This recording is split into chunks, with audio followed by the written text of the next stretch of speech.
Assalamualaikum warahmatullahi wabarakatuh. Perkenalkan, nama saya Gani Ilman, NIM 17155031, Prodi Teknik Informatika.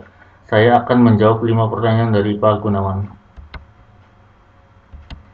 Skema struktur sistem pakar ada 7, yaitu antarmuka pengguna atau user interface, yang kedua basis pengetahuan atau knowledge base, yang ketiga akuisisi pengetahuan atau knowledge acquisition, yang keempat mesin atau motor inferensi, yang kelima workplace atau blackboard, yang keenam fasilitas penjelasan, yang ketujuh perbaikan pengetahuan. Antarmuka pengguna atau user interface merupakan mekanisme yang digunakan oleh pengguna dan sistem pakar untuk berkomunikasi. Yang kedua, basis pengetahuan knowledge base merupakan bagian dari sistem pakar yang berisi domain pengetahuan. Yang ketiga, akuisisi pengetahuan atau knowledge acquisition adalah akumulasi, transfer, dan transformasi keahlian dalam menyelesaikan masalah dari sumber pengetahuan ke dalam program komputer.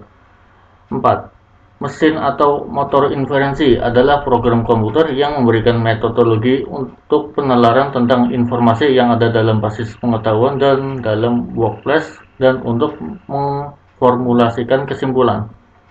Yang kelima, workplace atau blackboard merupakan area dari sekumpulan memori kerja working memory digunakan untuk merekam kejadian yang sedang berlangsung termasuk keputusan sementara. Yang keenam, fasilitas penjelasan.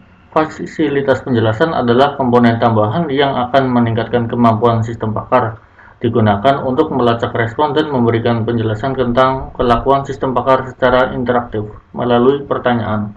Yang ketujuh, perbaikan pengetahuan adalah penting dalam pembelajaran terkomputerisasi sehingga program akan mampu menganalisis penyebab kesuksesan dan kegagalan yang dialaminya, dan juga mengevaluasi apakah pengetahuan-pengetahuan yang ada masih cocok untuk digunakan di masa mendatang.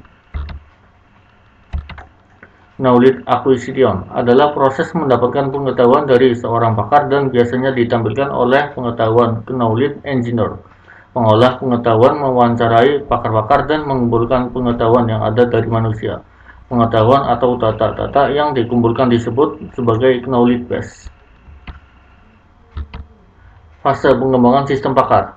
Yang pertama, identifikasi, yang kedua konseptualisasi, yang ketiga formalisasi, yang keempat implementasi, yang kelima evaluasi, yang keenam pengembangan sistem.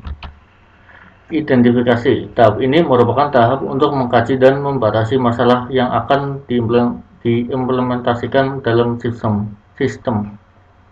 Konseptualisasi. Hasil identifikasi masalah dikonseptualisasikan dalam bentuk relasi antar data, hubungan antar pengetahuan, dan konsep-konsep penting dan ideal yang akan diterapkan dalam sistem. Formalisasi. Memberi kategori sistem yang akan dibangun. Mempertimbangkan beberapa faktor pengambilan keputusan seperti keahlian manusia, kesulitan dan tingkat kesulitan yang mungkin terjadi, dokumentasi kerja, dan sebagainya. Implementasi. Apabila pengetahuan sudah diformalisasikan secara lengkap, maka implementasi dapat dimulai dengan membuat garis besar masalah kemudian. Evaluasi. Sistem pakar yang selesai dibangun perlu untuk dievaluasi untuk menguji dan memunculkan kesalahannya. Pengembangan sistem. Hal pengembangan sistem yang paling berguna adalah proses dokumentasi sistem di mana di dalamnya tersimpan semua hal penting yang dapat menjadi tolak ukur pengembangan sistem di masa mendatang, termasuk di dalamnya adalah kamus pengetahuan masalah yang diselesaikan. Modul sistem pakar. Ada 3, yaitu modul penerimaan pengetahuan. Sistem pakar menggunakan modul ini ketika menerima input pengetahuan dari para pakar atau tenaga ahli.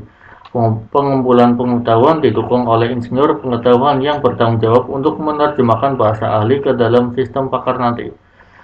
Yang kedua, modul konsultasi. Modul konsultasi. Ketika sistem menerima pertanyaan dari pengguna, pertanyaan terkadang juga dapat diajukan dalam bentuk masalah yang memang merupakan keahlian sistem pakar. Yang ketiga, modul penjelasan. Sistem pakar mengambil perannya sebagai responden atau pemecah untuk masalah yang ditangani. Metode inferensi sistem pakar. Ada 2, yaitu forward chaining.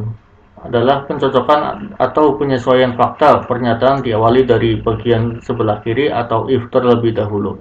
Penalaran forward chaining diawali dari fakta untuk menguji kebenaran hipotesis. Yang kedua, backward chaining adalah pencocokan fakta atau pernyataan diawali dari bagian sebelah kanan atau then terlebih dahulu. Penalaran backward chaining diawali dari hipotesis, kemudian diuji kebenaran hipotesis tersebut dengan mencari fakta-fakta yang ada pada basis pengetahuan. Itulah jawaban dari saya dari soal matkul sistem bakar Pak Gunawan. Sekian dan terima kasih.